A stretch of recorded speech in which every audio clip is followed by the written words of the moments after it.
किसी को खो देना, दर्द तो बहुत होता है ना। लेकिन सोचिए, क्या हो अगर हम इस अंत को एक नई, मजबूत शुरुआत की तरह देखें। आज हम यही समझने वाले हैं कि कैसे ये जो मुश्किल वक्त है, ये असल में खुद को फिर से एक नए डिजाइन से बनाने का एक मौका बन सकता है। और यही एक सवाल आज हमारी पूरी बातचीत का सेंटर पॉइंट होने वाला है। हम ये देखेंगे कि कैसे एक दर्द भरे एक्सपीरियंस को सेल्फ डिस्कवरी और ग्रोथ के एक मौके में बदला जा सकता है। देखिए, ये रास्ता आसान तो नहीं होता, पर हाँ, ये मुमकिन है। तो चलिए बात करते हैं इस रिकवरी की वास्तुकला के बारे में। देखिए, जैसे कोई भी मजबूत बिल्डिंग बनाने के लिए एक सॉलिड फाउंडेशन चाहिए होता है ना, बिल्कुल वैसे ही इमोशनली ठीक होने के लिए भी एक ठोस नींव डालनी पड़ती है। हम इस पूरे प्रोसेस को एक आर्किटेक्चरल प्रोजेक्ट की तरह देखेंगे, जहां हम अपनी जिंदगी की एक नई और शायद पहले से भी बेहतर बुनियाद रख रहे हैं। तो सवाल ये है कि ये कंस्ट्रक्शन शुरू कहाँ से होगा? इसके लिए सबसे पहले कुछ ज़रूरी इमीडिएट स्टेप्स लेने होते हैं। ये वो कदम है जो हीलिंग के लिए एक स्पेस और एक स्टेबिलिटी बनाते हैं। अच्छा, तो ये है वो 3 सबसे पहले और सबसे ज़रूरी कदम। इन्हें आप फाउंडेशन के पत्थर समझ सकते हैं। पहला, अपनी फीलिंग्स को मानना, उन्हें एक्सेप्ट करना। दूसरा, नो कॉन्टैक्ट रूल, यानी कोई संपर्क नहीं। और तीसरा, खुद को दुखी होने, शोक मनाने का वक्त देना। जब लगता है ना कि पैरों के नीचे से जमीन खिसक रही है, तब यही 3 कदम आपको संभाले रखते हैं। हाँ, तो बात करते हैं शोक मनाने की। देखिए, इस एक्सपीरियंस को एक लॉस की तरह, एक शोक की तरह देखना बहुत ज़रूरी है। जब हम ये समझ जाते हैं कि हीलिंग में टाइम लगता है और ये कोई सीधी लाइन में नहीं होता, मतलब कुछ दिन अच्छे जाएंगे, कुछ बुरे, तो हम अपने आप पर थोड़ा रहम कर पाते हैं, थोड़ा नरम हो जाते हैं। और ये बहुत इंटरेस्टिंग है। एक ही टाइम पर 2 अलग-अलग सच महसूस हो सकते हैं। एक तरफ मन कह सकता है, मुझे उनकी याद आती है, और दूसरी तरफ वही मन ये भी जानता है, हाँ, जो हुआ वो सही के लिए हुआ। और ये बिल्कुल नॉर्मल है। एक ही साथ 2 उल्टी चीजें महसूस करना, यही तो इमोशनल कॉम्प्लेक्सिटी है। तो अब अगला स्टेप है अपनी दिनचर्या को फिर से बनाना।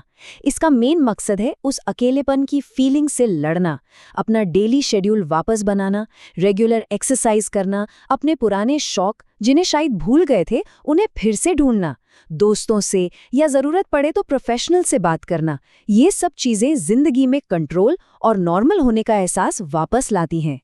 ठीक है, तो रूटीन तो बन रहा है, लेकिन मन के अंदर जो उथल-पुथल चल रही है, उसका क्या?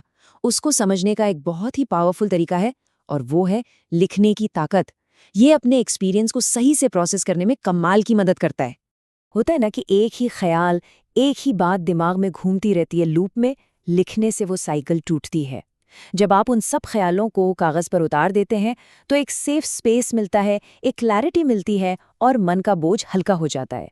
इसी को कैथारसिस कहते हैं। और लिखने के भी अलग अलग तरीके हैं, अलग अलग मकसद के लिए। जैसे आप एक लेटर लिख सकते हैं जिससे कभी भेजना नहीं है, इसमें वो सारी बातें लिख दीजिए जो आप कह नहीं पाए। या फिर रोज जर्नल लिखिए, ताकि आप अपनी फीलिंग्स के पैटर्न को समझ सकें। और तीसरा तरीका है रिफ्लेक्टिव एसेज, ये समझने के लिए कि इस पूरे अनुभव से आपने क्या सीखा। और इन सब का अल्टीमेट गोल क्या है? अपनी कहानी को बदलना। आप अब एक विक्टिम नहीं, बल्कि एक सर्वाइवर है। आप वो नहीं जिसके साथ कुछ बुरा हुआ, बल्कि आप वो हैं जो उस एक्सपीरियंस से सीखकर और ज्यादा मजबूत बनकर बाहर निकला है।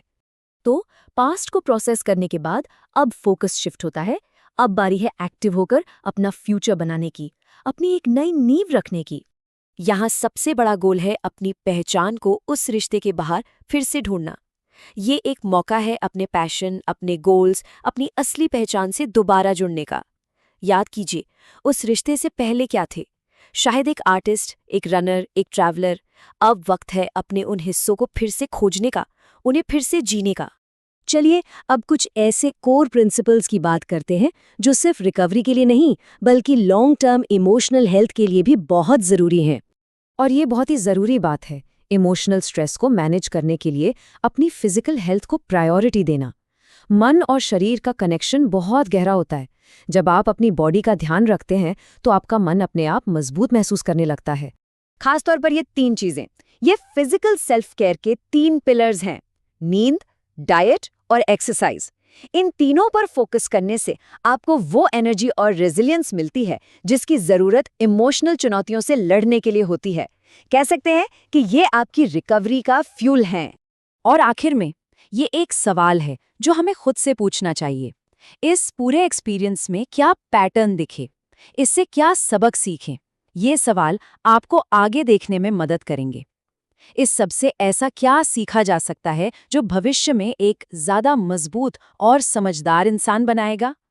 क्योंकि याद रखिए, ये एक अंत नहीं है, ये एक नई और भी ज़्यादा मजबूत इमारत की नींव है।